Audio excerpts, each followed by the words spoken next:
Halo, Assalamualaikum. Oke, terima kasih. Assalamualaikum warahmatullahi wabarakatuh.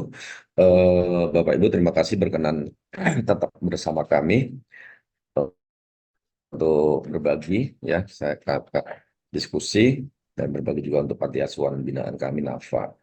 Oke, terima kasih atas sumbangannya. Bapak Ibu, hari ini adalah kedua kalinya webinar kita. Kenapa kita sengaja pecah-pecah webinarnya, Bapak Ibu? Karena memang ini kan seperti yang minggu lalu kami kan ini 3 PMK dijadiin satu, ya. Jadi kita biar satu satu komprehensif, ya Bapak Ibu, ya. Karena kalau sekaligus itu jujur nggak cukup. Ini saya pegang sendiri, saya print Bapak Ibu. Ini kayak punya Al-Quran satu ini. Tabelnya kayak gini PMK-nya ini, Bapak Ibu. Oke, saya lanjut. Hari ini kita belajar tentang bagaimana kewajiban penerapan PKKU dan kewajiban Tipidok dalam PMK 213. Izin saya lanjutkan. Oke, hari ini kita akan banyak diskusi untuk bab 3, ya, bab 3 dan bab 4, di mana mulai dari pasal 3 sampai 15 dan 16 sampai 35, Pak Ibu, ya. Kenapa ini? Karena kita pecah menjadi 4, ya Bapak Ibu, ya. Minggu depan kita belajar apa lagi gitu. Dan nanti satu lagi apa. Hanya memang kita sangat membatasi terkait IPE sama MAP, karena kami nanti dari Tekfest akan berencana membuat acara seminar khusus tentang IPE dan MAP, dan kita akan free-kan, insya Allah juga hari Sabtu, nanti pembicara langsung dari Direktorat Pajak Internasional, khusus IPE dan MAP. Kita akan free-kan untuk seluruh orang untuk diskusi, dan kita sudah dapat izin beliaunya berkenan mengisi untuk acara kami. Mudah-mudahan masih on schedule, ya. Gitu. Oke, oke, Bapak Ibu, tempo hari kita udah banyak diskusi bahwa definisi di pasal 1. Halo, Tarif jabatannya bukan sekedar biasa. mohon izin Mas Adit dibantu, itu ada Tapi Pak kan Rio di kita mute, udah Mas izin Adit. tadi bisa. Pak Rio, dibantu di mute, Sudah, Mas Pak. Adit. Sudah Oke, saya set. oke, thank you. Oke, Bapak Ibu, ini mungkin definisi yang paling penting dari semua definisi di pasal 1, ya Bapak Ibu, ya. Kami coba kumpulin beberapa yang paling penting gitu. Oke, ini ada tentang transfer pressure itu apa, harga transfer tadi, pihak afiliasi, transaksi yang dipengaruhi istimewa, transaksi independen, dan seterusnya. Ini seminggu lalu sudah kita sampaikan. Oke, Bapak Ibu, sekedar informasi aja, saya mendapatkan informasi dan mudah-mudahan Bapak Ibu jadi aware, ya, bahwa PMK 2172 ini akan berlaku untuk tahun pajak 2024. Tahun pajak ini berarti. Artinya nanti pada waktu pelaporan di April tahun 2025 atau Juni tergantung pelaporan SPT-nya, ini wajib ada kemungkinan dengan adanya PMK ini bahwa nanti akan dokumen diminta dalam tempo 1 bulan, itu akan diminta, dan ada kemungkinan akan diminta.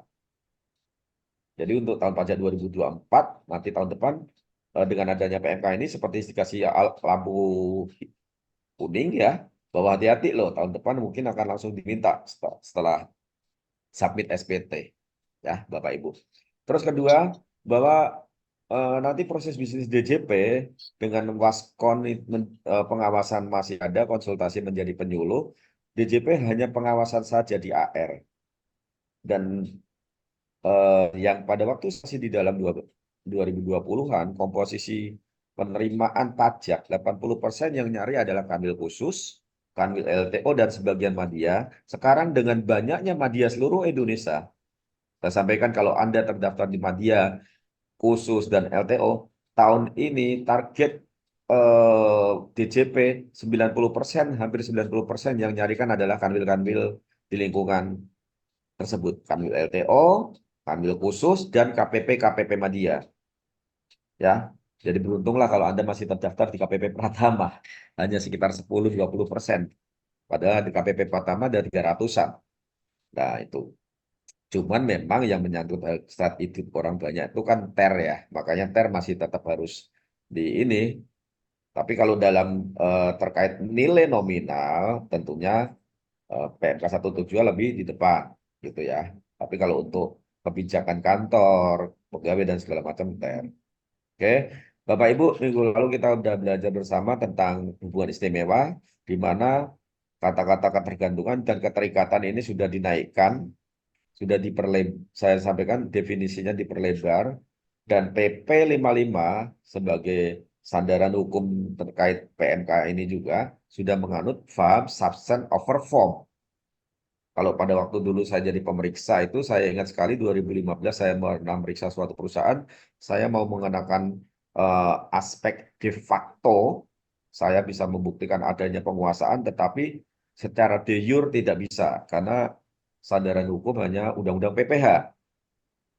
Ya, oke. Minggu lalu juga sudah kita sampaikan bahwa TP ini tidak berbeda antara TP domestik ataupun TP cross border. Karena di PMK ini juga mendefinisikan PPN juga. Jadi tidak ada perbedaan Bapak Ibu antara TV domestik atau luar negeri yang akan dilakukan pemeriksaan, yang akan dilakukan penelitian, dan akan diminta dokumen jika memang sudah wajib TV dok. Oke. Prinsip kewajaran dan kelaziman usaha atau PKKU, ya ini yang selalu saya sampaikan bahwa Anda harus lebih istilahnya bukan takut ya, lebih lebih perhatian kepada tim dari pemeriksa pajak ataupun AR jika mereka mendefinisikan arm's length principle itu Anda masih nyaman. Tapi kalau mereka mengatakan arm's length principle dengan prinsip kewajaran dan kelaziman usaha, Anda harus sedikit lebih perhatian. Kenapa? Karena itu lebih bagi saya sebagai mantan DJP itu lebih militansinya lebih ada. Kita lebih Indonesia NKRI, ya Pak Bu ya. Sehingga memakai definisi bahasa-bahasa Indonesia. Oke, ini di pasal 3 kita mau flashback minggu lalu bahwa kewajiban menerapkan PKKU sekarang wajib ya. Tidak peduli dalam negeri atau luar negeri, jika memang transaksi hubungan istimewa atau transaksi afiliasi itu Anda wajib menerapkan PKKU. Wajib menerapkan PKKU dengan wajib TPDoc itu beda ya. Yang pasti Anda kalaupun tidak wajib membuat TPDoc tapi Anda tetap wajib menerapkan PKKU. Bagaimana cara membuktikan Anda wajib PKK bahwa Anda transaksinya wajar tentunya dengan documentation. Walaupun Anda tidak diwajibkan, Anda seyogyanya membuat. Kalau bahasa anak sekarang lebih nyesel beli daripada nyesel nggak beli. Lebih nyesel bikin tapi nggak dipakai kata pajak daripada nyesel pada waktu diperiksa tidak bisa membuktikan dokumentasi atas penerapan prinsip wajar. Oke, tujuan PKKU adalah untuk menentukan harga wajar, ya Bapak Ibu, harga wajar. Kemudian cara menetapkan PKKU yaitu membandingkan kondisi dan indikator harga. Dengan apa? Harga transfer itu untuk memenuhi PKKU harus ada indikatornya. Indikatornya harus sebanding, benchmark, pembanding, ya, comparable internal maupun eksternal. Indikator harga dapat berupa harga di level transaksi, laba di level kotor atau gross profit, ataupun laba di level net margin atau laba bersih operasi, ya, Bapak Ibu ya. Kalau melihat dari sini, itu sepertinya DJP penekanannya transaction by transaction, ya. Makanya harga transaksi di atas diutamakan. Kemudian kalau nggak bisa, baru di level gross. Kemudian kalau nggak bisa, baru di level net margin. Jadi tidak serta-merta nanti Anda langsung diuji di level net margin. Kalau memang ada kesebandingan indikator di tingkat harga yang kuat dan wajar, kemungkinan Anda akan diterapkan levelnya di situ. Oke? Nah, di sini di pasal 4 bahwa prinsip PKKU tadi, kewajaran dan kelaziman usaha, itu diterapkan berdasarkan keadaan yang sebenarnya, substance over form, ya. Walaupun dokumentasi Anda kontraknya begini, tapi kalau faktanya berbeda, fakta yang berbicara, ya, fakta yang berbicara karena pajak mengutamakan kebenaran material, ya. Ada transaksi, baru transaksinya dilihat. Oh, itu jual beli. Oke, jual beli. Tapi ternyata itu bukan cuma jual beli, ternyata ada di dalamnya ada pembayaran royalti ya akan dipecah. Itu, Bu ya. Karena misalnya, ini ambil contoh yang kasus saya sendiri, ada kita memakai brand luar negeri, tapi kita tidak pernah bayar royalti ke sana. Tetapi ternyata kita harus membeli barang dari grupnya dia. Nah, di dalam grupnya itu ternyata harganya wajarnya 100, sisanya kan 10. Nah, kemungkinan 10 itulah yang royalti yang dibenarkan dalam harga pembelian. Nah, dan akhirnya kalau terkoreksi nanti adalah jadi sisa hasil laba bersih dan didefinisikan sebagai dividen terselubung. Ya Pak Bu ya. Ya itulah yang dibilang subset outperform. Walaupun kontraknya pembelian, tapi bisnis yang wajar. Kalau kita memakai brand orang lain, tentunya kita bayar royalti. Kenapa nggak bayar royalti? Oh, karena grup.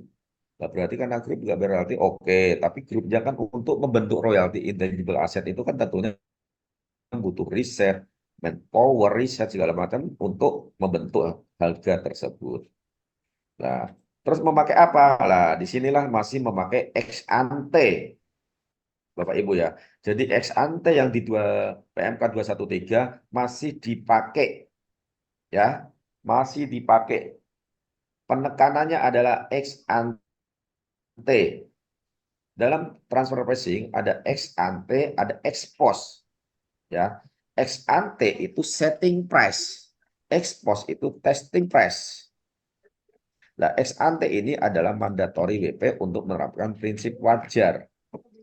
Makanya jangan kaget kalau dalam 1-2 bulan ke depan Bapak Ibu akan dikirimin oleh KPP prognosa atau eh, forecasting pembayaran pajak setahun Anda ke depan. Omset Anda setahun ke depan itu sudah mulai beberapa itu diminta. Nah itu karena apa? Anda seakan-akan didefinisikan Anda akan berbisnis tahun ke depan begini. Nah, sebetulnya Mas Adit minta dibantu, yang bocor itu Pak Adam Deskia ya. Oke, Baik, Pak. jadi terima kasih. Jadi sebetulnya proses ex ante ini Bapak Ibu itu seperti membatasi omset setahun ke depan ya. Itulah seperti pembayaran PPh pasal 25 kita. PPh pasal 25 kita pun berasal dari omset kita tahun ini, ya kan? Kemudian dengan formula ya kurang lebih dibagi 12 sehingga itulah cicilan kita setahun ke depan. Kenapa? Kalau saya selalu tanya kenapa sih Pak harus ada PP asal 25? Nah, saya selalu sampaikan dengan ada PP asal 25 itu sebetulnya negara mendoakan kamu berbisnisnya kurang lebih sama dengan tahun lalu. Ya, itu doa negara itu. Nah, kalau ternyata nggak tercapai ya oke. Cuman kalau nggak tercapai otomatis kan karena ada pembayaran pasal 25 jadi lebih bayar. Oke. Terus sesuai dengan tahapan penerapan prinsip PKKU. Jadi ada tahapan-tahapan ya Bapak Ibu ya. Dan prinsip di pasal 4 ini sekarang adalah ditekankan prinsip pemisahan atau terpisah. Itu yang saya sampaikan transaction by transaction ya atau bahasa transfer pricing-nya ditetapkan secara segresi. Kalau nggak bisa baru digabungkan ya. Kalau nggak bisa baru digabungkan. Jadi kalau Anda selalu selama ini menggabungkan, tetapi dari pihak otoritas bisa memisahkan, ya jangan ber dispute kalau bisa.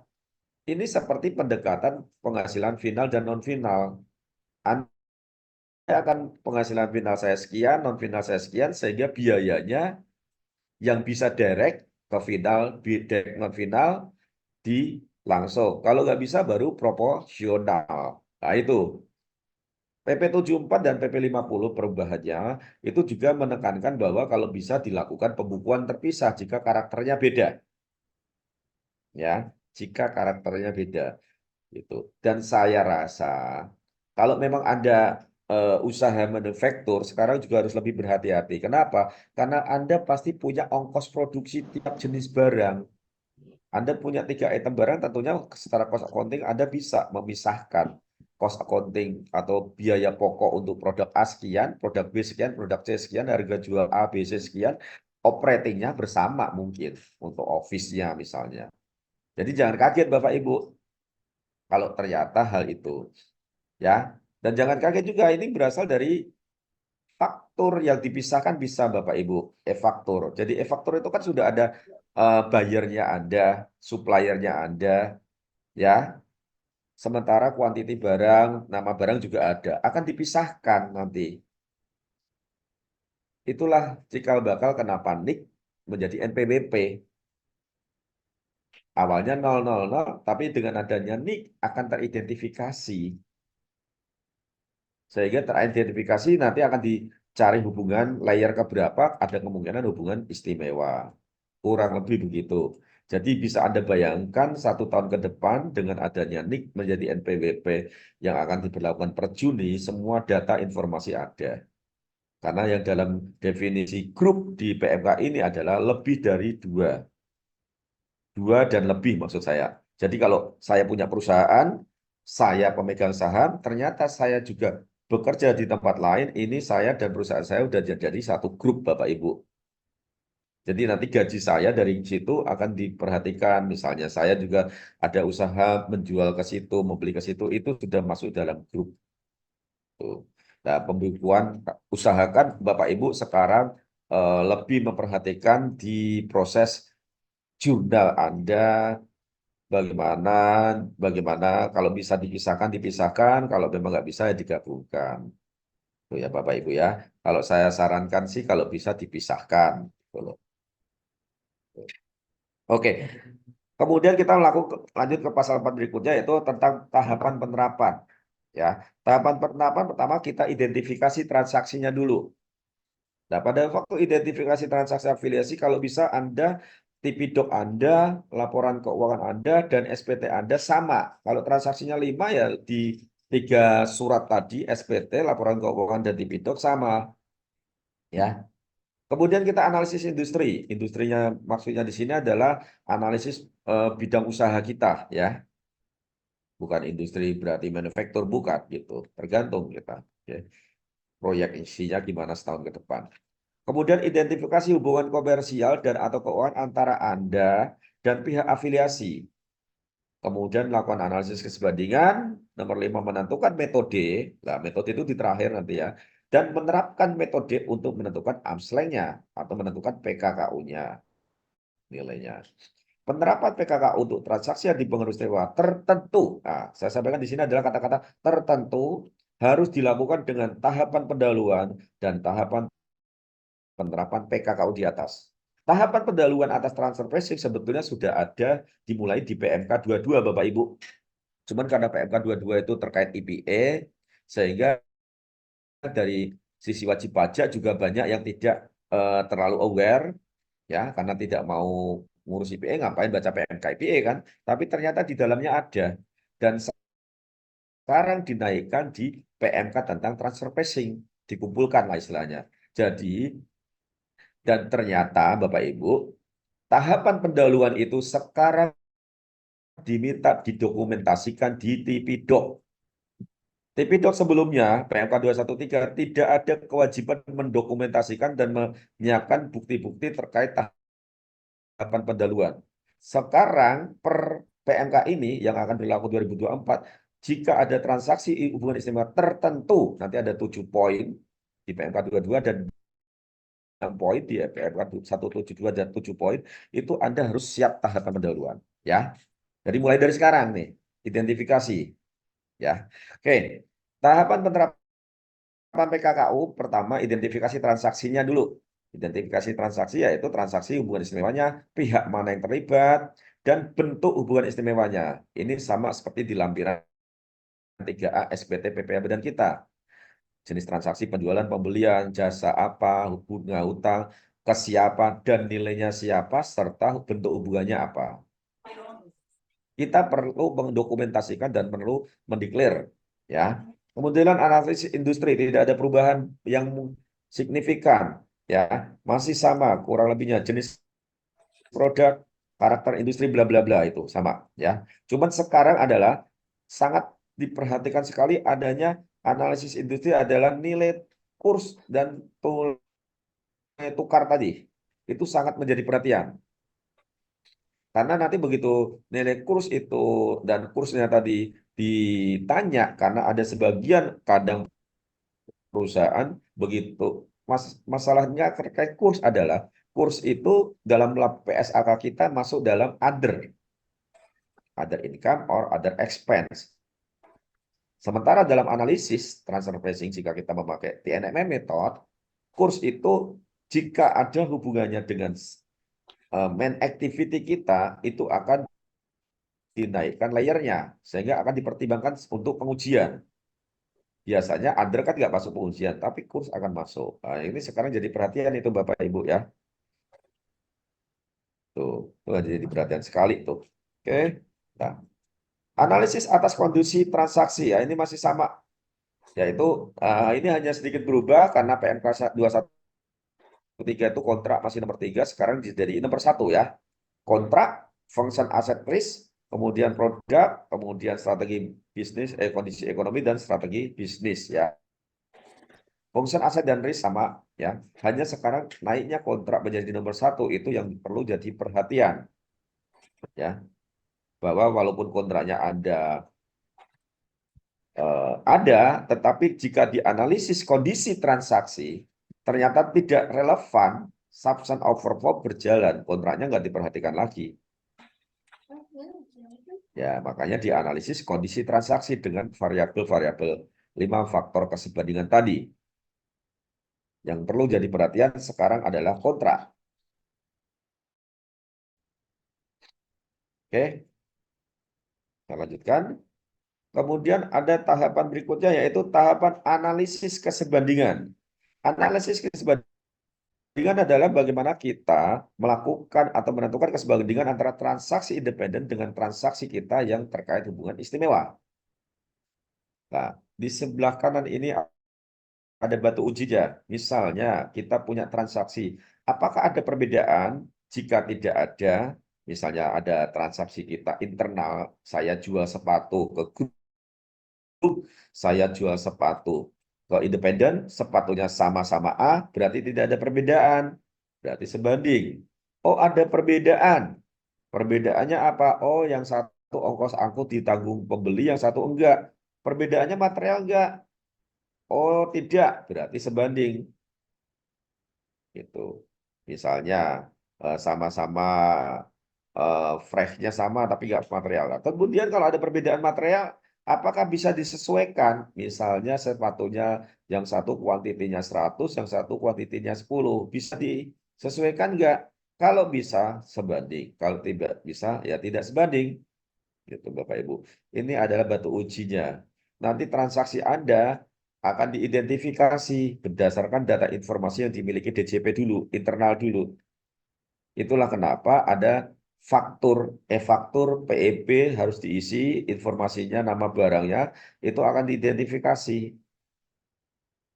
Nanti dari DJP itu cuman nyamain aja. Kalau PIB, PEB itu kan ada kode HS ya. Itu tentunya akan dirubah untuk ekspor impornya. Nah, kalau untuk Anda faktur, tentunya Anda sendiri penamaannya. Biasanya item barang kan ada nomor kodenya. Kalau nomor kodenya sama, kejual afiliasi sama non afiliasi, nah itu tentunya akan ditanyakan lebih lanjut. Pasal 8 berikutnya adalah analisis kesebandingan. Ya, dilakukan analisis kesebandingan, karakternya bagaimana, tested partinya mana, kemudian kondisi-kondisinya ini, dan jika ada perlu penyesuaian, bisa dilakukan penyesuaian. Kemudian menentukan pembanding terpilih. Ya, Bapak Ibu ya. Yang di sini jadi perhatian adalah DJP sekarang ada kemungkinan tested party bukan perusahaan Anda. Pihak yang diuji harganya itu merupakan pihak yang mempunyai usaha yang function aset risk-nya lebih sederhana atau less kompleks dengan tetap mempertimbangkan penerapan terkait metode dan ketersediaan data. Kenapa saya sampaikan sekarang kayak gini? Karena sebagai Indonesia sudah bekerja sama exchange of information dari dengan beberapa negara, Bapak Ibu. Ya, otomatis itu tanpa diminta mereka ngirim informasi. Kalau ternyata misalkan kita transaksi sama Singapura, exchange of informasinya nongol, oh Singapura Trading kita manufaktur, tentunya yang akan diuji adalah Singapuranya, gitu loh. Di situ Bapak Ibu. Lah itulah. Jadinya eh, sekarang ada kemungkinan tested party digeser ke les komplek. Saya jujur pada waktu saya jadi pemeriksa sekitar tahun 2017-18 pernah memeriksa suatu perusahaan dan ternyata perusahaan tersebut tested partinya bukan Indonesia. Ada Bapak Ibu, sudah ada. WP Indonesia yang tested partinya adalah buyernya sebagai trading. Ada kayak gitu. Jadi jangan dibilang tidak ada, di Indonesia sudah ada yang memulai hal itu. Jadi sebetulnya bisa gitu. Hanya tidak mau. Dan saya pun pada waktu saya jadi pemeriksa, saya pernah EOI, Exchange of Information, dan saya dapatkan informasi. Kalaupun saya sebagai pemeriksa sudah mau jatuh tempo, ya nggak apa-apa. Begitu informasinya datang, itu kan jadi novum. Dan novum, jika dilakukan penelitian ternyata memang menghasilkan pajak kurang bayar, ya tentunya akan diperiksa ulang SKP KBT bisa jadi. Hati-hati itu sekarang. Ya. Karena PMK 172 itu sekarang mengutamakan pihak yang diuji adalah les komplek. Ya. Kemudian analisis bandingan sama ya, kalau bisa diutamakan internal dulu baru eksternal, kemudian diutamakan transaksi dalam yurisdiksi yang sama atau pembanding dalam yurisdiksi yang sama. Ini sebetulnya sudah ada di PMK 22 dan sekarang dimasukkan di PMK 172 ya. Yurisdiksi yang sama. Jadi misalkan Anda punya hutang nih, nanti akan biasanya dulu kita libor, sibor, jibor segala macam yang luar negeri sekarang lebih banyak ngacu ke BI, ngacu ke Bank-Bank Indonesia, ngacu ke Bank Indonesia, Bapak Ibu. Karena dalam lokal sekarang diutamakan. Gitu. Oke, itu yang terbaru. Sebenarnya bukan baru juga sih, hanya dimasukkan saja. Kemudian menentukan metode-metode. Metode-metode itu adalah CAP, resell, cost plus, profit split method, TNMM, CUT atau comparable uncontrolled transaction. Ini sebenarnya mirip CUP, cuman ini bahasa orang Amerika itu sebenarnya. Kemudian tentang tangible asset dan intangible dan business valuation. Ya Bapak Ibu ya. Business valuation awalnya tidak ada kan. Sebelumnya di undang-undang bahkan sekarang sudah dinaikkan. Just for your information, selain PMK 172, ada juga PMK, saya lupa PMK berapa, terkait penilaian, aspek penilaian. Ya, Bapak Ibu ya. Itu keluarnya bersamaan tuh bulan Desember juga atau November, sekitar akhir tahun juga. Jadi Bapak Ibu, sebetulnya kenapa sih penilaian bisnis sekarang masuk dalam penilaian metode transfer pricing?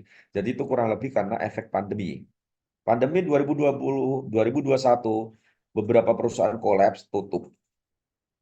Mungkin satu dua perusahaan akan berkolaborasi sehingga merger. Mungkin perusahaan besar akan mengakuisisi. Mungkin perusahaan itu akan men-spin off. Nah, disitulah restrukturisasi jalan. Sehingga dikombat sama DJP dengan adanya Undang-Undang PPH dan melakukan business valuation sebagai penilaian bisnis ini sebagai transfer pricing. Dan dikeluarkanlah PMK 172. Jadi semuanya itu sebenarnya nyambung, Bapak Ibu. Tidak ada yang nyambung itu. Sebenarnya by design semuanya sudah difikirkan gitu. Nah, terus bagaimana penentuan metode masih hampir sama dengan sebelum-sebelumnya, hanya dalam hal CAP atau CAT dan metode yang lain dapat digunakan dan memiliki keadilan yang sama, CAP dan CAT lebih diutamakan. Jadi kalau Anda memakai TNM silakan aja, tetapi bisa jadi tim pemeriksa, tim AR dari DJP bisa saja menguji dengan metode lain. Dan kalau keandalannya sama, tentunya CAP dan CAT lebih diutamakan. Oh ini melanggar most appropriate dong Pak? Enggak juga. Karena dalam most appropriate, hierarki tidak hilang Bapak Ibu. Coba Anda perhatikan Tipidok Anda sendiri nanti setelah ini. Anda pasti tim pembuat Tipidok Anda itu selalu menyampaikan bahwa CAP tidak tepat alasannya ini. Resell method tidak tepat alasannya ini. Cost plus tidak tepat alasan ini. Profit split tidak tepat alasan ini. TNMM tepat alasannya ini. Ternyata tetap hierarki ada kan. Tidak mendadak TNMM paling tepat alasannya ini. Udah, yang lain nggak dikupas. Gitu. Dan pada saat mengupas, hierarki tidak hilang. Tetap CAP, profits, cost plus, resell, profit split method dan TNMM. Ya, itu Bapak Ibu. Jadi itulah yang sedikit tambah-tambahan yang perlu jadi perhatian kita untuk menjalani tahun pajak 2024 ke depan. Ya, bahwa Anda sebaiknya mulai dari sekarang sudah mengambil data pembanding. Ya, saya sedang membantu wajib pajak saya yang diperiksa dan mereka minta kontrak pembuatan Tipidok. Ya, kontrak pembuatan Tipidok itu diminta Bapak Ibu. Jadi jangan sampai kita bikin Tipidok 2021 kontraknya baru sekarang. Nah, itu ada itu sekarang KPP sudah ada minta. Nah, ini Tipidokmu baru dibikin dong. Padahal harusnya dibikin kan minimal pada waktu submit 2022. Kok ini 2023 baru kontrak? Ah, itu jawabnya repot ya. 2024 sebaiknya segera persiapkan minimal dengan berkontrak. Kenapa? Karena saya ya ada kemungkinan tahun depan begitu April submit, Mei itu tim dari Waskon akan meminta itu. Oke. Oke, yang terkait metode sudah hampir sama dengan sebelum-sebelumnya. Hanya terkait penentuan metode harga transfer di pasal 12 ada satu yang agak berbeda ya. Bahwa sekarang nilai indikator ditentukan diutamakan single year ya. Single year diutamakan Bapak Ibu di pasal 12. Awalnya hanya di Tipidok bahwa boleh memakai daun jamak dengan alasan, kata-katanya itu. Sekarang di PMK 12 sudah jelas bahwa indikator independen dibentuk berdasarkan data pembanding tahun tunggal. Kata-katanya sudah jelas. Ayat berikutnya, nilai indikator dapat ditentukan berdasarkan data banding tahun jamak sepanjang dapat meningkatkan kesebandingan. Jadi defaultnya itu adalah tahun tunggal. DJP sekarang memintanya. Anda mau tahun jamak bisa, tapi alasannya apa? Kesebandingannya apa? Gitu. Data pembanding tahun tunggal atau tahun jamak merupakan data yang tersedia dan paling mendekati. Itu. Ya, Bapak Ibu, jadi sekarang udah clear, DJP menginginkan sebaiknya tahun tunggal. Kapan bisa tahun jamak? Anda tentunya harus bisa menjelaskan. Karena 2 sudah jamak, 3 sudah jamak, 4 sudah jamak. Begitu Anda bilang, Pak, saya tahun jamak. Kalau pemeriksaannya tanya, ini kenapa jamakmu 3 tahun? Anda harus bisa menjelaskan, Pak, 3 tahun alasan ini. Ya udah, kalau gitu 4 tahun juga boleh dong. 5 tahun, 6 tahun juga boleh. Nah, Anda harus bisa melok DJP. Biar mereka mau bahwa tahun jamaknya itu 3, 5, 4. Kalau Anda punya perkebunan, 5 tahun sekali panen, nah, tentunya atau peternakan, hewan kambing, domba yang 2, 3 tahun sekali langsung bisa dipotong, ya tentunya Anda tahun jamaknya jelas. Saya tahun jamaknya 3 tahun, Pak. Karena kambing saya 3 tahun sekali dijual setelah usia 3 tahun. Nah, kayak gitu. Kalau Anda nggak bisa menjelaskan berapa tahun dan alasannya, tentunya DJP akan memakai tahun tunggal karena defaultnya kayak gitu, Bapak Ibu. Ya. Nextnya terkait tahapan pendahuluan mungkin akan diteruskan Mas Hadid. Silakan Mas Hadid. Terima kasih.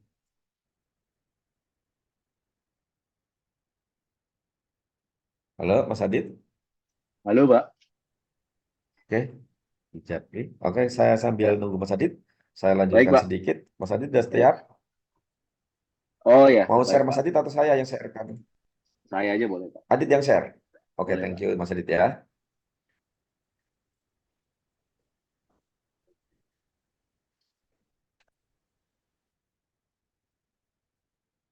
Baik, terima kasih Pak Yazid. Izin Bapak Ibu semuanya untuk melanjutkan terkait dengan eh, tahapan penerapan prinsip kewajaran dan kelaziman usaha, yaitu terkait dengan tahapan pendahuluan Bapak Ibu semuanya.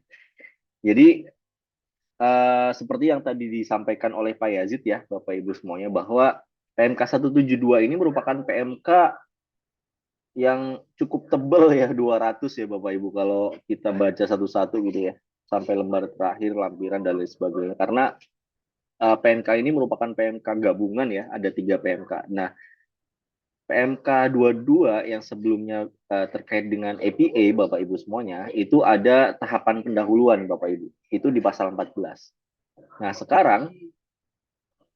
eh, sekarang Bapak Ibu semuanya ini ada di PMK 172 yaitu di pasal 13 terkait dengan tahapan pendahuluan. Artinya nantinya sebelum dilakukan pengujian penerapan prinsip kewajaran dan kelaziman usaha Bapak Ibu, nanti pihak otoritas akan melakukan uh, pastinya recheck ya uh, atas eksistensi dari transaksi afiliasi yang dilakukan oleh perusahaan Bapak Ibu. Nah, transaksi-transaksi apa saja yang memang biasanya dilakukan dan akan dicek gitu kan, akan di-recheck, kemudian akan diminta dokumen-dokumen terkait dengan transaksi tersebut. Jadi sebelum kita cek, oh ini transaksi jasa ini wajar, tapi akan dicek dulu Bapak Ibu. Dicek terkait dengan eksistensi apakah memang jasa ini memang ada dulu atau enggak, ataukah misalnya uh, biaya ini atau transaksi ini memang bukan kebutuhan dari induknya gitu ya misalnya gitu ya atau lain sebagainya. Nanti akan kita bahas Bapak Ibu. Nah, transaksi atas tahapan pendahuluan ini yang pertama ada transaksi jasa Bapak Ibu. Kemudian ada transaksi terkait penggunaan atau hak menggunakan harta tidak berwujud, transaksi keuangan terkait dengan loan gitu ya atau pinjaman, dan juga transaksi keuangan lainnya ada pengalihan harta, restruk, kemudian ada CCA gitu ya, kesepakatan atas kontribusi biaya. Nah, berikutnya berikutnya adalah kita akan bahas yang pertama transaksi jasa Bapak Ibu. Nah, transaksi jasa ini yang seperti yang tadi saya sampaikan bahwa kita perlu mewaspadai poin-poin yang diminta dalam pasal 13 ini. Karena nantinya jika misalnya Bapak Ibu sedang dilakukan pemeriksaan nantinya atau diminta pada proses SP2DK misalnya. Ini poin-poin ini itu akan wajib diminta dalam proses pemeriksaan misalnya gitu ya. Kalau perusahaan Bapak Ibu nantinya akan dilakukan pemeriksaan dan ini kalau yang saya dengar beberapa informasi dari Pak Yazid maupun dari apa namanya teman-teman di DJP ini akan dibenamkan juga salah satunya di Cortex supaya siap gitu. Jadi ini dokumen-dokumen ini perlu Bapak Ibu siapkan, di mana ya transaksi ini nyata-nyata telah diberikan oleh pemberi jasa dan diperoleh oleh penerima jasa. Artinya eksistensinya ini perlu memang betul-betul Bapak Ibu eh, apa namanya dokumentasikan, misalnya atas jasa asistensi dan lain sebagainya gitu ya. Itu orangnya memang betul-betul capable yang datang dari holding misalnya gitu ya, untuk datang ke Indonesia untuk memberikan jasa apapun gitu ya. Nah itu perlu disampaikan, oh memang orangnya datang di Indonesia dengan menunjukkan eh, apapun gitu ya, misalnya paspornya datang memang ke sini, kemudian orangnya siapa nih di profiling, ada CV-nya beliau nggak, memang capable untuk memberikan jasa atas uh, asistensi apapun gitu ya untuk manajemen perusahaan di Indonesia. Kemudian memberikan manfaat ekonomis pastinya, misalnya terkait dengan produksi gitu ya, training produksi, mempercepat produksi di perusahaan Bapak Ibu, gitu ya, yang nantinya akan lebih cepat barang itu, misalnya karena ordernya banyak, harus kapasitas produksinya juga harus cepat. Kemudian bukan merupakan aktivitas untuk kepentingan pemegang saham, gitu ya. Jadi shareholder activity Bapak Ibu ini memang cukup sering juga kami temui di beberapa case gitu ya, salah satunya di pemeriksaan maupun di SP2DK gitu ya Bapak Ibu. Jadi misalnya biaya ini sebetulnya biaya yang sebetulnya kepentingannya itu merupakan kepentingan dari shareholder activity gitu ya, atau kepentingan dari holding perusahaan Bapak Ibu gitu ya. Tapi karena di create gitu ya, di create dalam sebuah jasa, transaksi jasa gitu ya, akhirnya beban itu yang tadinya harusnya bebannya dilakukan di holding, akhirnya beban itu dibebankan di perusahaan Bapak Ibu. Kemudian bukan merupakan duplikasi, bukan merupakan jasa memberi manfaat insidental dalam hal jasa siaga on call service. Ini bukan merupakan jasa yang dapat diperoleh dari pihak yang independen tanpa adanya perjanjian kontrak terlebih dahulu ya, Bapak Ibu semuanya. Ini ada contoh-contoh terkait dengan shareholder activity gitu ya, Bapak Ibu. Ada biaya terkait dengan administrasi entitas induk, kemudian ada terkait dengan kewajiban pelaporan entitas induk dan lain sebagainya. Kemudian ada transaksi selain jasa, itu ada transaksi penggunaan atau hak harta tidak berwujud ya Bapak Ibu semuanya. Ini seperti apa namanya, royalti gitu ya. Kemudian pembuktian atas eksistensinya bahwa memang biaya ini perlu Bapak Ibu sampaikan gitu ya, dan nantinya perlu didokumentasikan atas eksistensi dari biaya terkait dengan transaksi penggunaan atau hak menggunakan harta tidak berwujud, di mana pembuktiannya pastinya dari jenis hartanya berupa apa, nilainya berupa apa, kemudian legalnya seperti apa atas kepemilikan hak tidak berwujud. Biasanya ketika misalnya atas hak paten gitu ya, penggunaan hak paten ataupun intangible gitu ya, biasanya dari holdingnya akan mendaftarkan ke hakimnya sana gitu ya, biasanya gitu. Kemudian pihak yang memiliki harta tidak berwujud secara ekonomis, penggunaan atau hak untuk menggunakan harta tidak berwujud, kemudian hak-hak atas pihak yang berkontribusi. Ya, ini DMP nih Bapak Ibu. Ini merupakan satu poin yang perlu Bapak Ibu dokumentasikan ya. Ini terkait dengan eksistensi atas transaksi harta dia berwujud seperti tadi misalnya royalti ya.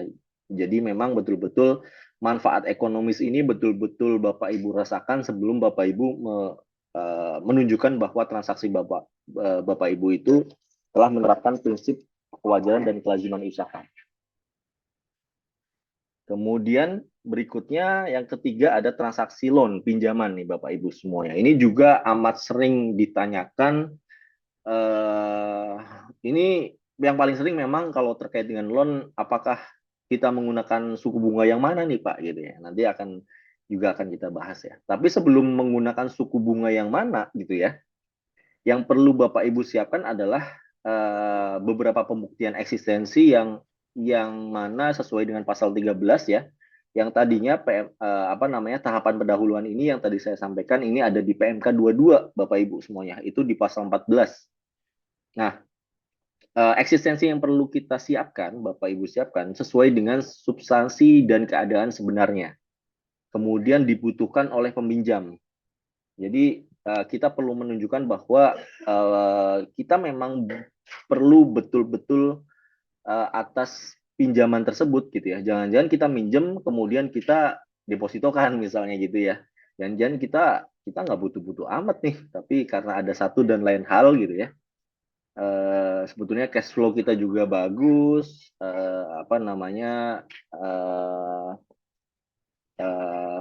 tidak nggak dibutuhkan banget gitu ya. Itu kita perlu waspada kalau ada transaksi seperti itu. Tapi kalau memang perusahaan Bapak Ibu memang betul-betul butuh untuk misalkan produksi, untuk kebutuhan labor dan lain sebagainya, itu Bapak Ibu perlu siapkan. Kemudian yang pastinya untuk 3M gitu ya, mendapatkan, memelihara, dan menagih. Misalnya cash flow Bapak Ibu terganggu padahal order PO udah masuk nih gitu ya. PO misalnya ada manufaktur apa ya, misalnya baju gitu ya, garment. PO udah masuk nih, tapi cash flow terganggu gitu ya. Sedangkan kita harus beli bahan baku gitu ya. Nah, itu kan udah pasti kegiatan menunjang kegiatan 3M. Memenuhi karakteristik pinjaman, kemudian ada memberikan manfaat ekonomis pastinya. Nah, yang baru, nah ini karakteristik pinjamannya, di mana di poin 4 ya, di pasal terkait dengan tahapan pendahuluan, karakteristik pinjaman ini ada beberapa kriteria yang perlu Bapak Ibu juga perhatikan gitu ya, perlu headline juga, yaitu kreditur mengakui pinjaman secara ekonomis dan secara legal. Yang pastinya harus di backup juga dengan kontrak dan lain sebagainya. Kemudian adanya tanggal jatuh tempo pinjaman, karena biasanya ada beberapa eh, transaksi gitu ya yang saya temui, yang kami temui itu nggak ada jatuh tempo pinjamannya, apakah 3 tahun, 5 tahun, 10 tahun.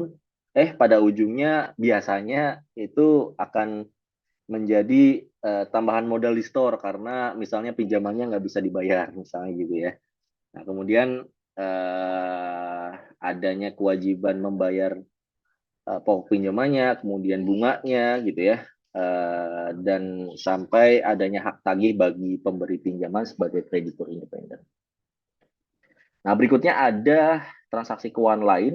Ini secara umum gitu ya, Bapak Ibu, secara umum ini memang pada akhirnya kita akan melakukan pembuktian terlebih dahulu sebelum kita diuji transaksi kewajaran dan kelaziman usahanya. Atau tadi yang salah satu poin yang tadi Pak Yesi sampaikan adalah substance over form gitu ya.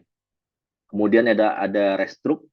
Kemudian tadi PMK yang sempat disinggung oleh Pak Yazid tadi adalah di PMK 79 2023 itu terkait dengan aspek penilaian bisnis salah satunya gitu ya. Nah, kemudian motifnya seperti apa, alasannya seperti apa dari melakukan restrukturisasi ini.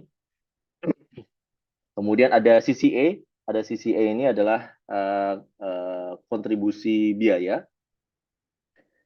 yaitu pembuktiannya bahwa dibuat sebagaimana kesepakatan antar pihak-pihak independen, kemudian dibutuhkan oleh pihak yang melakukan kesepakatan dan memberikan manfaat ekonomis kepada pihak yang melakukan transaksi CCA tersebut. Nah, pembuktian atas tahapan pendahuluan ini, atas manfaatnya ini, tahapan pendahuluan meliputi pembuktian atas manfaat berupa peningkatan penjualan, penurunan biaya, perlindungan atas posisi komersial, atau pemenuhan kebutuhan kegiatan komersial lainnya, termasuk untuk kegiatan 3M, Bapak Ibu. Dalam hal ini, jika wajib pajak tidak dapat membuktikan transaksi yang dipengaruhi oleh hubungan istimewa tertentu berdasarkan tahapan pendahuluan tadi ya, mau jasa, transaksi loan, pinjaman, transaksi barang tidak berwujud gitu ya. Nah, transaksi yang dipengaruhi hubungan istimewa tersebut ini sudah tidak memenuhi prinsip kewajaran dan kelaziman usaha. Ini di pasal 13 Bapak Ibu semuanya. Yang pada ujungnya nantinya ya biaya ini Mohon akan izin Mas Adit, ada ya, nge-lag silakan Mas Pak. Adit. Gambarnya nggak jalan, nge-lag masih di pasal Oh, 13. nge-lag ya Pak. Saya coba lanjutkan aja sedikit Mas Adit ya, Oh, silakan Pak, karena silakan. kayak nge-lag itu gambarnya. Coba, Coba ditumpuk aja Pak. coba Mas.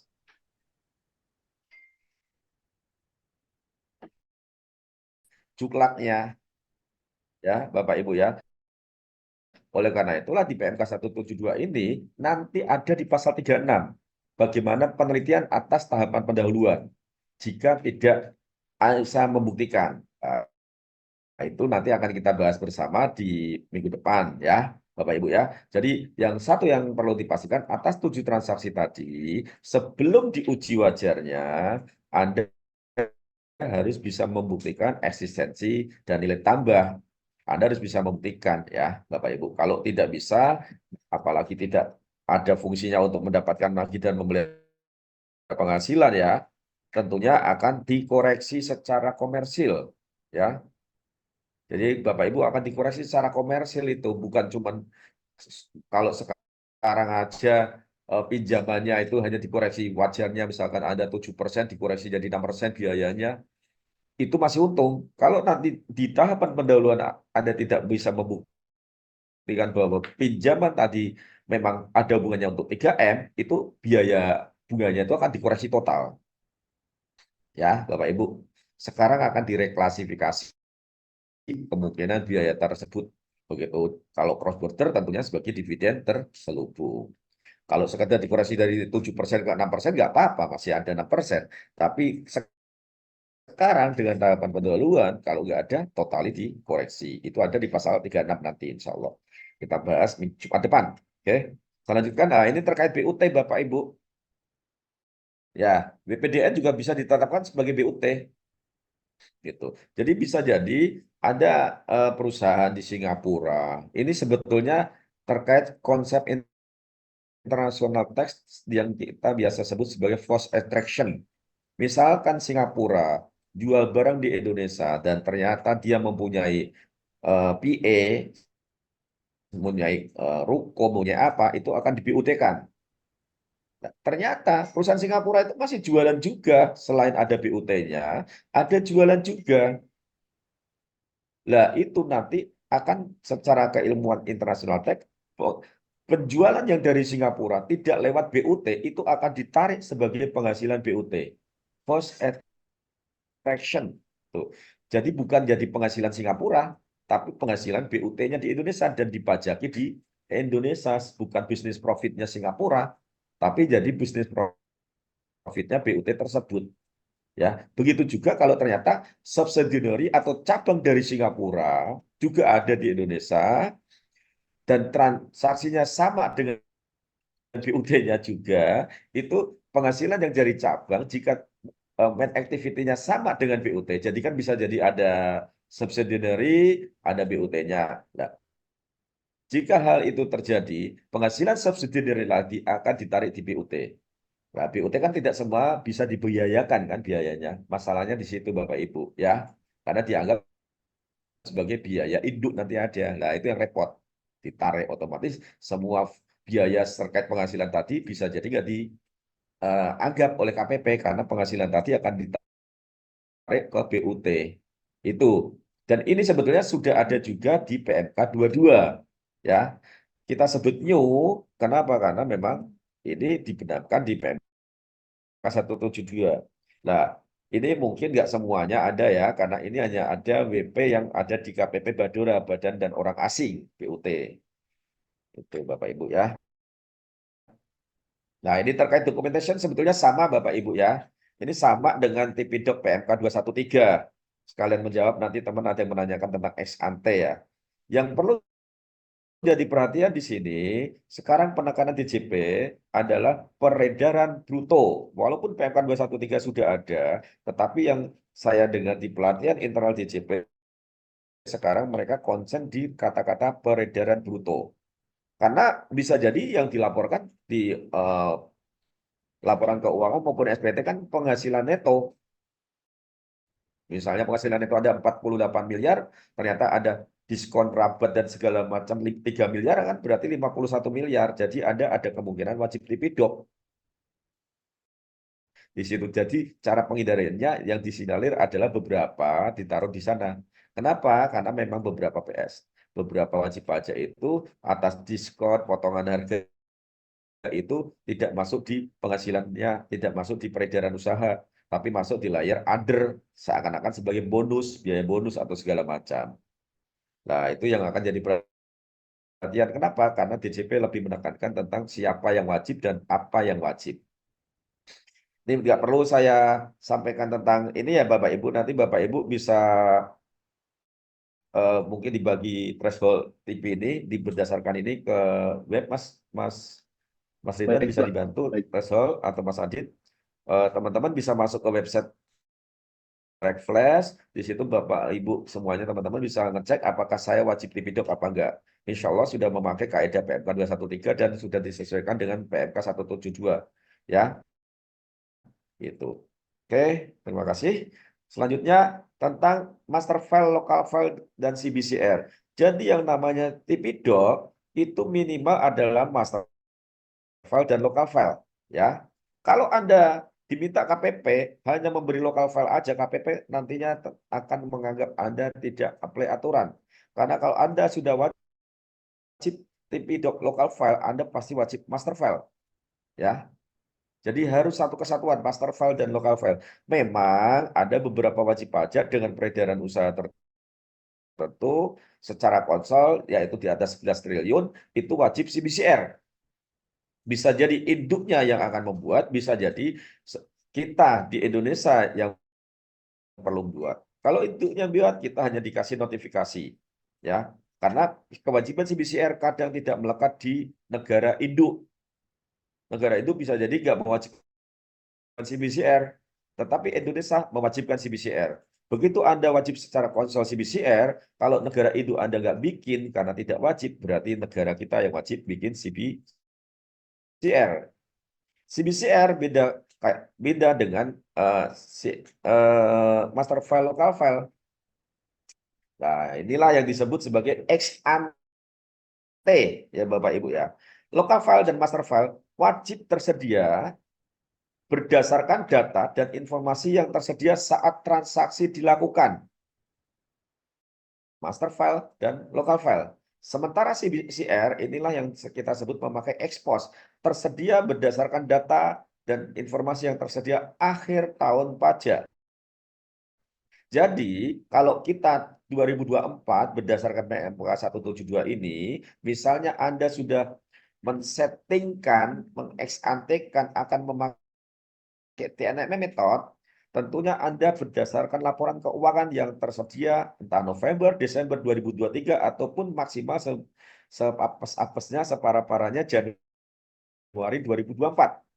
Begitu ada laporan Januari 2024 atau November, Desember 2023 untuk pengujian setting 2024 ini, tentunya laporan keuangan 2023 belum tersedia. Yang tersedia tentunya secara normal adalah 2022 ya Bapak Ibu ya.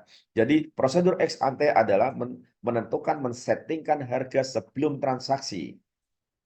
Misalnya Anda mau membeli emas LM logam mulia Antam.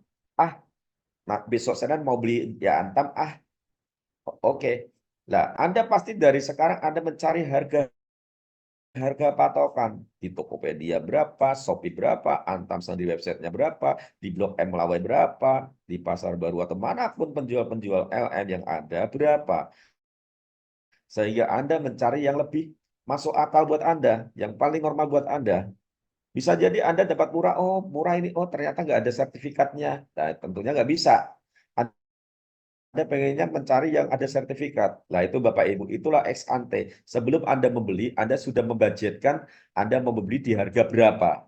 Itu ex ante. Jadi kalau tip itu Anda, master file Anda, local file Anda, itu memakai ex ante.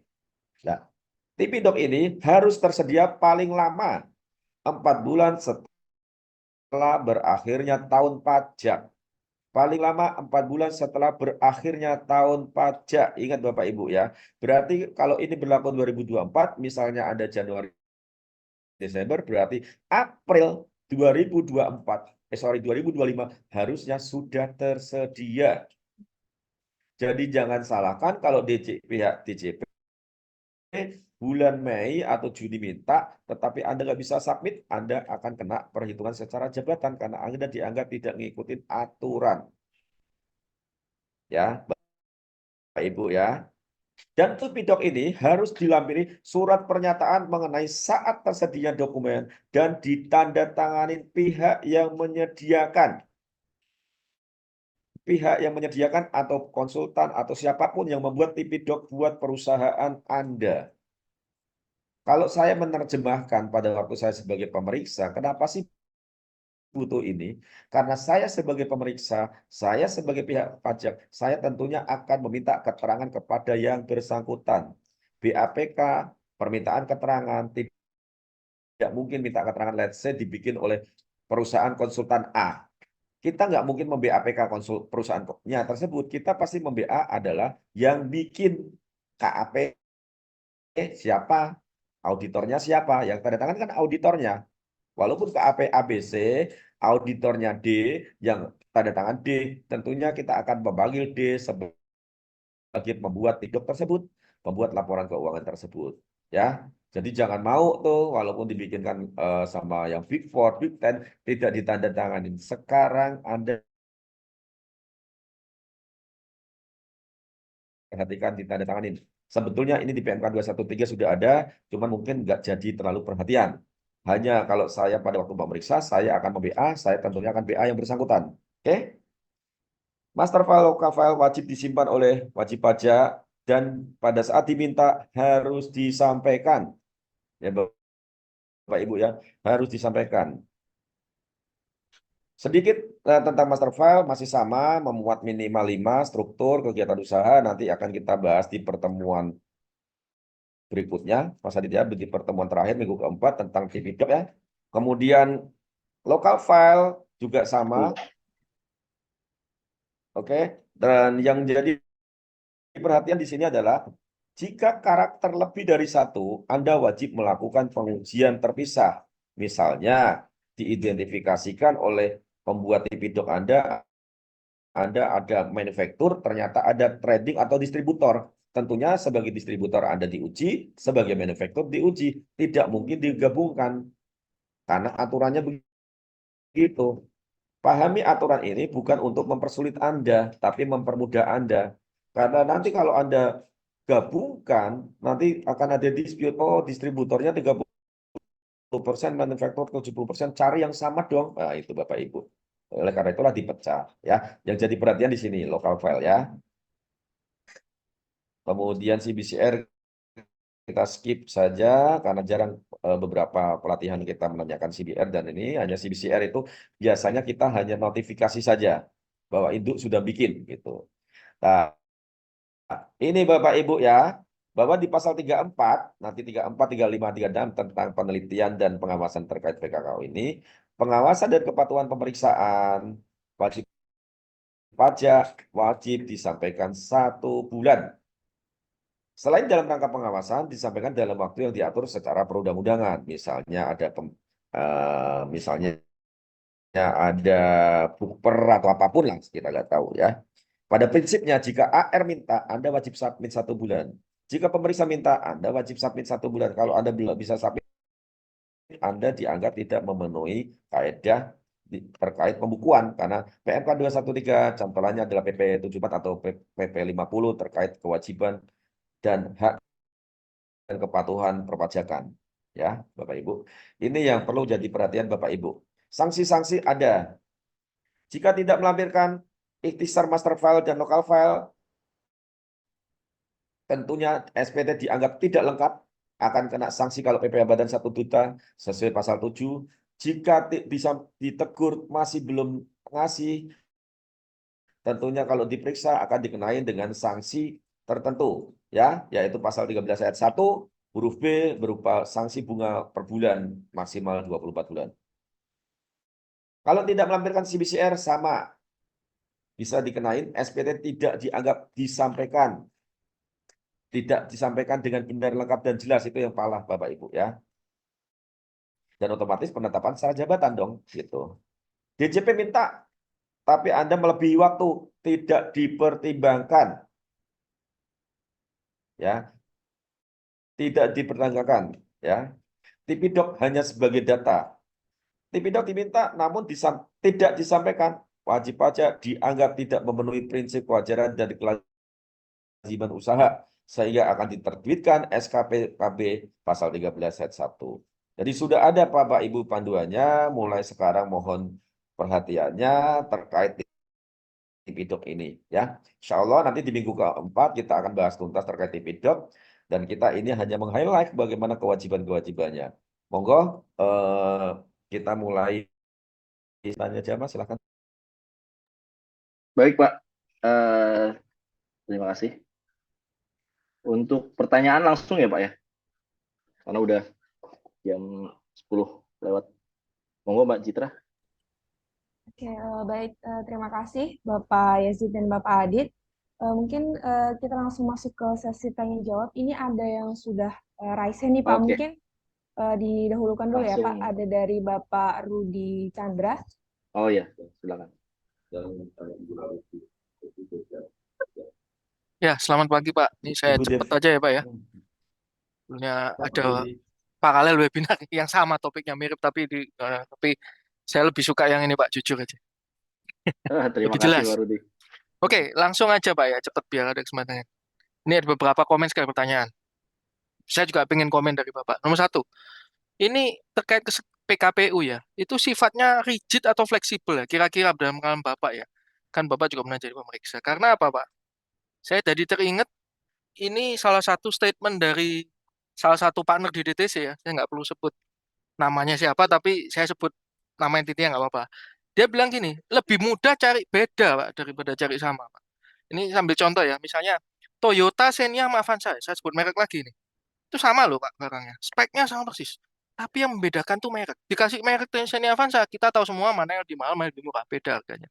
Nah ini sampai seberapa rigid atau fleksibel ini kemiripan untuk yang tadi pengujian kesebandingan PKPU itu. Itu nomor satu. Pertanyaan nomor dua, terkait pembanding Pak, Bapak bilangnya ini tadi ada 1 tahun ya, kan diprioritaskan 1 tahun. Ini saya pribadi jadi bingung kalau cuma 1 tahun. Kenapa? Karena setahu saya pernah belajar juga terkait TV Pak.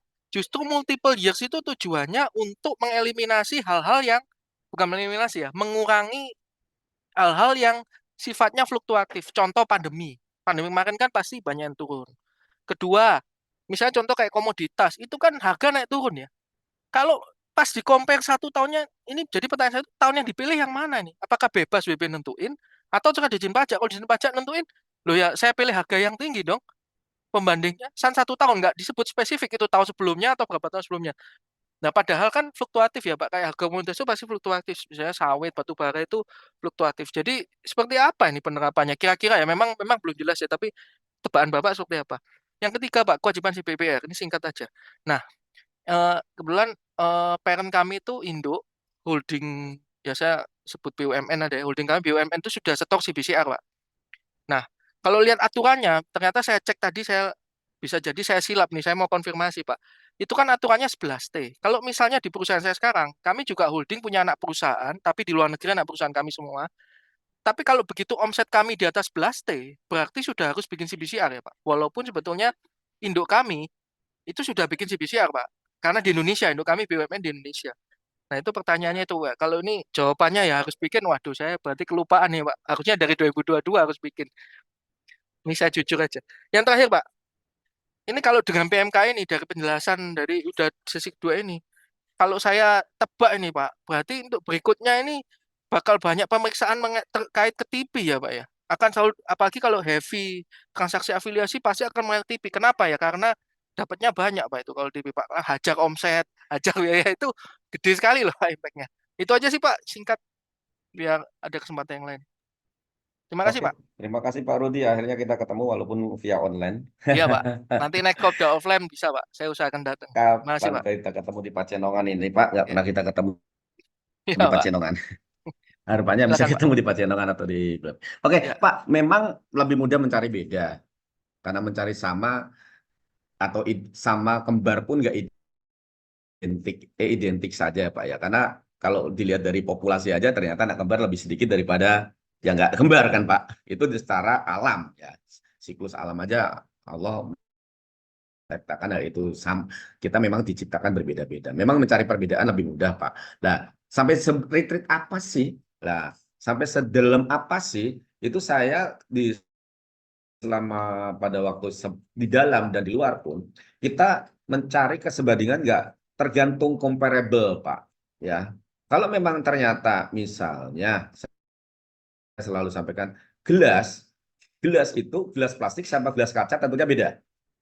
Sama-sama gelas secara function untuk nampung air. Tetapi secara barang, kesamaan barangnya tentu plastik sama kaca beda. Proses produksi resikonya beda. Lah, otomatis gelas kaca sama gelas plastik tidak bisa disebandingkan. Lah, pada waktu gelas kaca, terus gimana? Kalau ternyata gelas kaca ini ada merek ABC, kemudian kaca ini untuk wine dengan ada pegangannya, yang satu untuk minum kopi yang ada pegangan sampingnya, yang satu tanpa pegangan, yang satu gelas kecil sloki untuk kita ya. Gitulah sloki tahu sendiri lah. Segitu tentunya eh, tidak bisa sampai plek-plekan Pak ya kesebandingan ya Pak di situ. Jadi memang mencari perbedaan itu kita memang dalam proses manual reject, perbedaan itulah yang kita coret, yang materialisme, ya, material. Kalau memang minta mencari yang sampai detail banget, sebetulnya nggak ada masalah. Itulah di PMK 22 dan di PMK 172 ini diterapkan bahwa jika pembanding cuma 2, itu akan dipakai. Kita siapa tahu Anda dan KPP ternyata sepakat dan akhirnya pembanding 2, let's say. Akhirnya begitu pembanding 2, itu pasti pakai rentang penuh, Pak. Ya, rentang penuh, tidak ada kuartil lagi gitu. Nah, disitulah keleluasan aturan ini, ya. Tapi kalau satu saja itu nggak mungkin karena sama plug itu nggak mungkin, makanya rentang penuh aja, bukan kuartil 1 sampai 3, tapi rentang penuh di situ, Pak. Jadi itulah untuk mengeliminasi terkait hal tersebut. Itu yang mungkin saya bisa komen pertama. Terus kedua, terkait pendekatan multi year single year, ini tadi kan kita membahas tentang kewajiban wajib pajak dalam penerapan PKKU. Di sini terkait kewajiban mandatori wajib pajak dalam pembuatan TP-Doc. Clear Pak ya? Di PMK 213, kalau Bapak baca sendiri adalah boleh multi year dengan alasan. Kata-katanya gitu Pak. Kata-katanya boleh multi year dengan alasan. Artinya kalau bahasa hukum, kalau Anda nggak bisa menyebutkan alasannya, tentunya single year. Sementara di PMK 172 ini ditegaskan banget single year. Boleh multi year jika untuk meningkatkan kesebandingan, ya Pak ya. Nah, meningkatkan kesebandingan terus multi year kalau kita 3 tahun meningkatkan kesebandingan terus akhirnya DJP meminta single year yang mana Pak? Nah, gini Pak, setting itu adalah budgeting atau setting itu tentunya kita memakai data terupdate, data terakhir. Anda boleh dalam pengujian multi year 3 tahun, 5 tahun nanti dispute Pak. Kalau Anda nggak punya kesepakatan sama DJP, makanya DJP minta kesebandingan di multi year-nya berapa tahun, 3 tahun, 4 tahun, 5 tahun itu Pak. Ya, yuk bikin 3 tahun, 5 tahun sama multi year. Tapi begitu nanti akhirnya Anda memilih satu, itulah meningkatkan kesebandingan. 3 tahun, 5 tahun. Begitu meningkatkan kesebandingan, habis itu yang dipakai tahun mana? Tentunya tahun paling mendekatin. Ya Pak ya.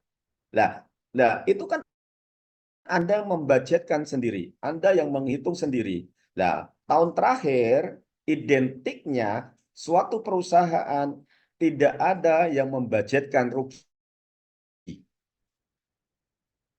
Ya, kecuali dia memang startup. Gitu loh, Pak. Memang tahun pertama berdiri. Itu mungkin membudgetkan rugi.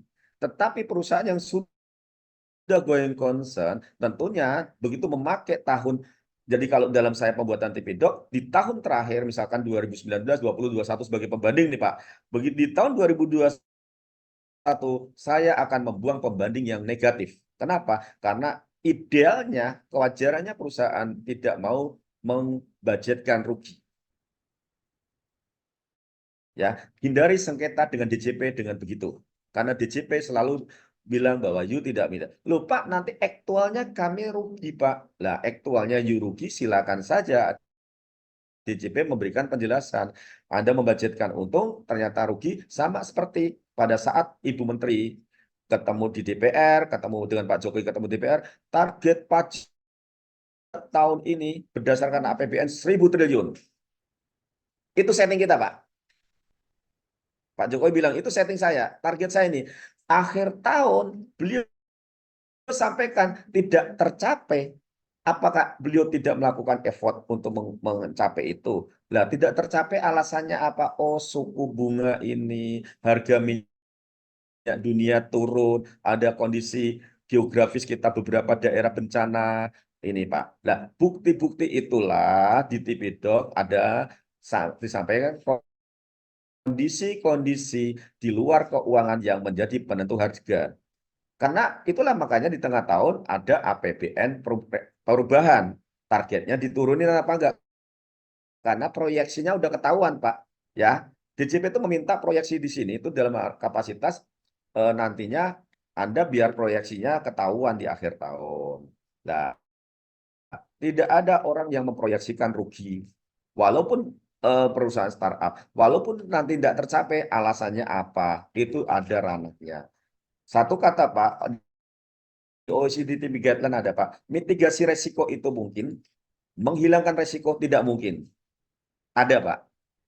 Ya, saya sering memenangkan kasus di pengadilan pajak dengan itu perusahaan saya rugi dianggap tidak wajar. Saya sampaikan bahwa rugi ini terjadi bukan karena transfer pricing. Kita buktikan mitigasi resiko mungkin, menghilangkan resiko tidak mungkin. Jadi kita tinggal membuktikan bahwa kita nggak mencapai target bukan karena transfer pricing. Clear di situ.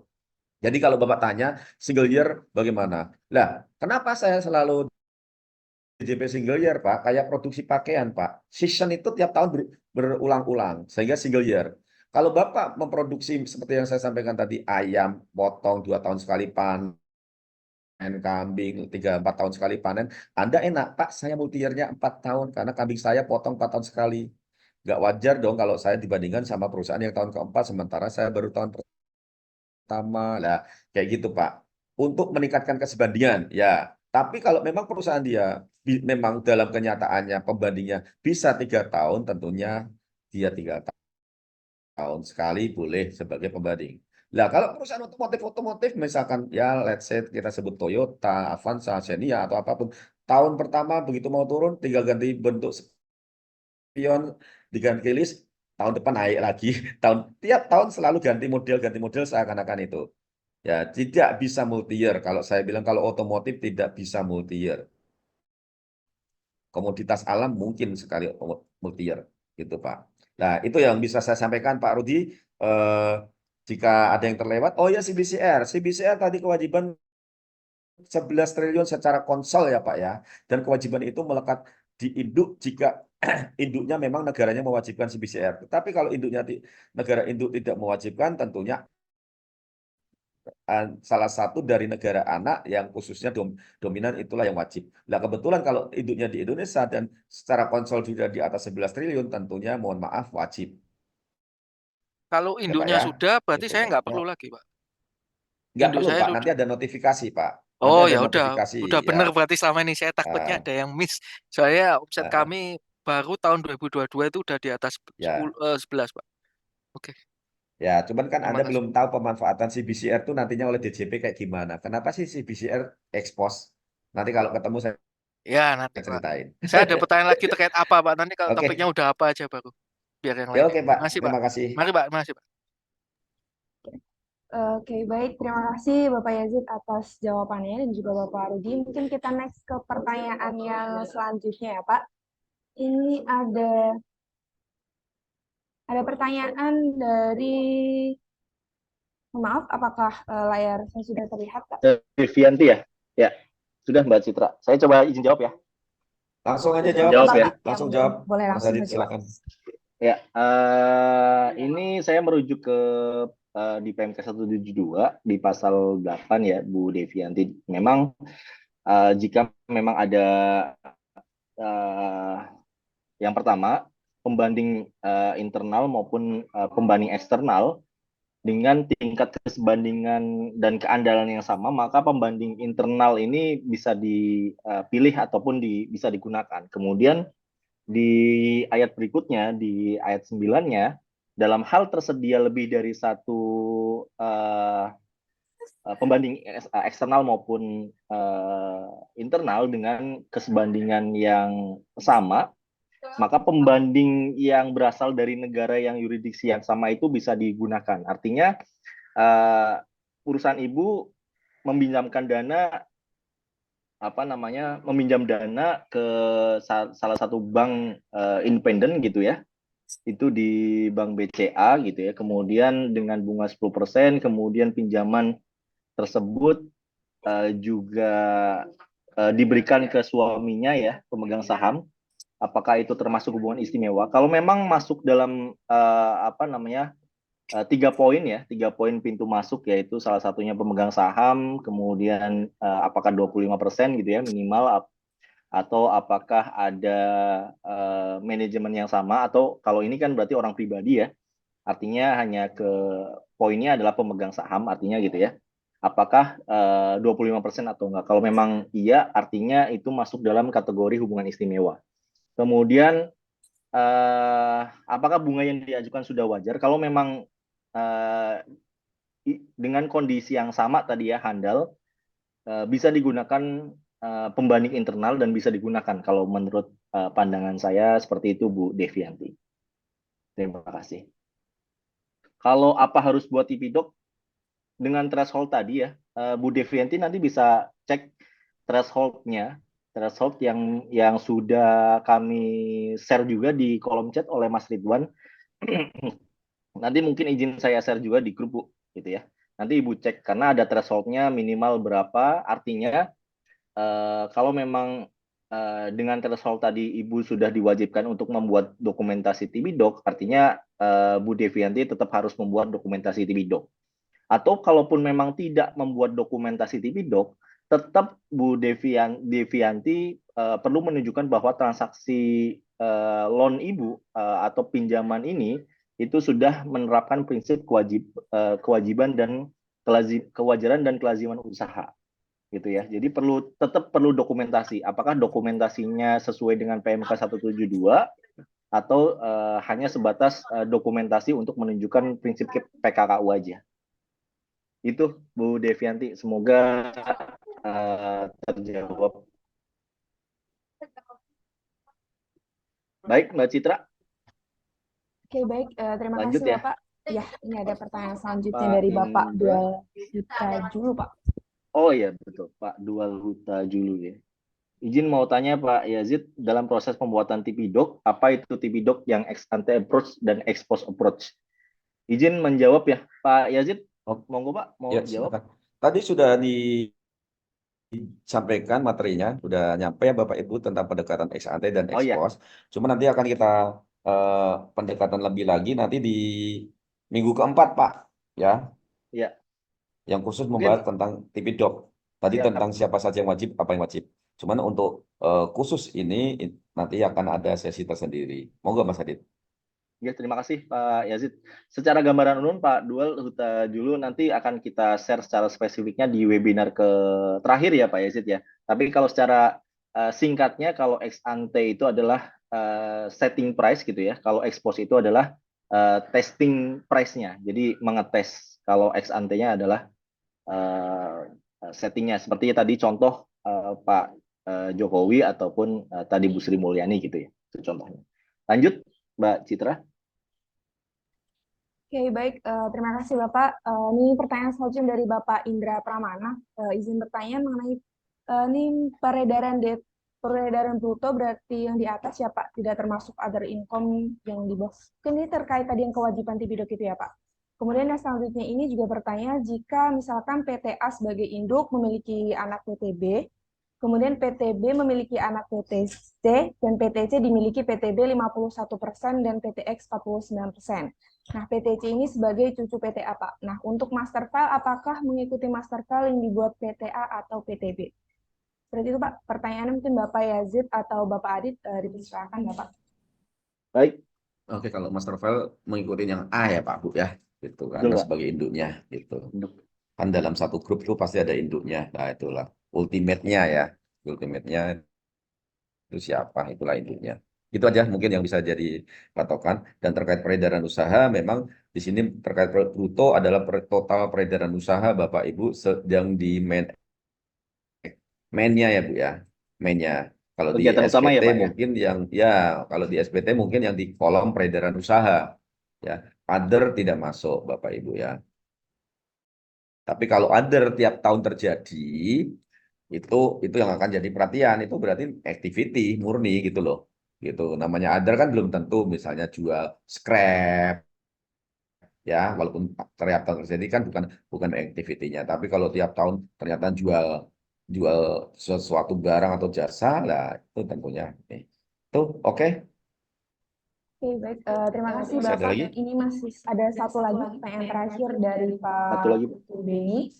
Selamat pagi Pak Yazid dan Pak Adit. Mohon izin bertanya, jika in case wajib pajak adalah wajib pajak jasa konstruksi yang dikenakan PPh final dengan offset 100M, terdapat transaksi Citra, afiliasi izin. hanya... Iya Bapak, Saya Pak perlu Yazid, Pak Yazid. izin Pak Yazid, Ya, oke. Baik, terima kasih suaranya Bapak Adit. kedouble. Ya. Ya, kedouble ya Pak ya. Mungkin saya ulang, ini pertanyaan dari Pak Putu Beni. Selamat pagi Pak Adit dan Pak Yazid. Izin bertanya, jika in case WP adalah WP jasa konstruksi yang dikenakan PPh final dengan omset 100M, terdapat transaksi afiliasi hanya 500 juta. Nah, WP tidak membuat TP-Doc Pak. Apakah potensi resiko yang akan dikenakan terhadap WP tersebut? Terima kasih. Mungkin Bapak Adit atau Bapak Yazid, dipersilakan Bapak. Izin Pak ya. Silakan, Dit. Pak Putu Beni, saya selalu Pak. Nanti mungkin ditambahin Pak. Belum sempat ke Bali nih Pak Yazid, ketemu Pak Putu Beni. Memang kecil Pak ini berarti ya, 500 juta dibanding dengan 100 miliar gitu ya. Kalau memang kan ada ada threshold Pak ya, yang memang WP tidak membuat TP-Doc dan potensinya kalau saya lihat dan beberapa yang kami temuin memang resikonya kalau menurut saya mungkin nanti ada pandangan dari Pak Yazid, kalau menurut saya cukup rendah Pak, apalagi prosentasenya hanya berapa persen itu ya, 500 juta dibanding dengan omset 100 miliar gitu ya. Pasti pemeriksa juga punya tax audit plan sendiri untuk apalagi ini konstruksi ya, artinya mungkin akan lebih condong ke apa namanya, misalkan ada ini juga final semua juga ya, pasti akan lebih ke kontraknya mungkin, ataupun biaya-biaya yang nantinya apakah biaya itu bisa jadi biayanya juga ke independen semua ya, kalaupun ke afiliasi baru ada Ya. chance juga gitu ya. Kalau saya sih termasuk Oke. rendah sih. Kalau saya bilang rendah tidaknya itu Anda bisa identifikasi dari KPP-nya dulu pertama Pak. Kemudian Anda lihat dari Anda masuk di Waskon berapa, ya. Kan ada Waskon penentu penerimaan tuh, Waskon 1 ini, ya gitu ya. Terus kedua, transaksinya ke negara mana gitu. Kalau transaksinya ke negara yang tax rate-nya di bawah kita, tentunya tinggi resikonya, walaupun berapa transaksinya kan. Kemudian kalau kontraktor, biasanya permasalahannya, mohon izin jujur, itu biasanya adalah beberapa aset dipakai bersama tanpa ada sewa menyewa, entah gedung, entah mesin molen, entah ekskavator atau apa. Itu jika terjadi pemeriksaan grup, itu yang kerepotan Pak Bu. Ya, terjadi pemeriksaan grup. Seperti saya sampaikan, jika Anda mempunyai lebih dari 2, itu sudah dianggap grup ya. Itu yang harus Pak Putu Beni mulai berhati-hati. Memang awalnya kita niatnya hanya beauty contest, bikin perusahaan kontraktor banyak-banyak. Ternyata 10-10-nya tuh tiap tahun ada transaksi itu dapat semua nih, ya kan? Nah, ternyata semuanya mempunyai asetnya satu aja yang punya, lah yang lain nggak punya aset kok bisa ini lah. Itu akan jadi other income, sewa menyewa. Perlu menjadi perhatian di situ Bapak Ibu ya, terkait kontraktor yang ya, kita tahu sendiri biasanya kan mempunyai banyak usaha dan seakan-akan nanti beauty contest lah kalau istilahnya dalam tender kan gitu. Itu aja Pak Putu Beni ya, apalagi yang lagi banyak pembangunan ya sekarang ya. Oke, terima kasih. Itu mungkin bisa saya bantu tambahkan Mas. Baik, terima kasih Pak Yazid. Kita kembalikan, kita close aja Mbak Citra. Saya kembalikan baik. ke Mbak Citra sebagai. Oke, baik. Terima kasih Bapak Adit dan juga Bapak Yazid yang telah menjawab pertanyaan dari beberapa peserta webinar. Nah, mungkin kita tutup sesi tanya jawab kita, di mana kita sudah berada di penghujung acara sejalan dengan berakhirnya sesi tanya jawab. Mungkin sebelum webinar ini diakhiri, ada closing statement dari Bapak Yazid. Dari Bapak Yazid, waktu Belai dipersilakan, Bapak. Oke, terima kasih. Alhamdulillah. Pak Abdullah masih bersama kami. Yang kata orang, yang pertama kali bikin webinar terkait PMK 172. Mudah-mudahan masih bisa membantu teman-teman memahamin berdasarkan pemahaman saya, experience saya ya. Terus kedua, kita juga masih menunggu sosialisasi resmi dari DJP. Dan pertanyaan-pertanyaan ini nanti silakan dikonfirmasi ke DJP, Bapak Ibu ya juga. Tetapi ini agak susah ya, karena sosialisasi ini tidak semua penyuluh bisa. Karena pasti penyuluhnya akan melibatkan tim kantor pusat, sehingga nanti pasti Zoom-nya masif ya.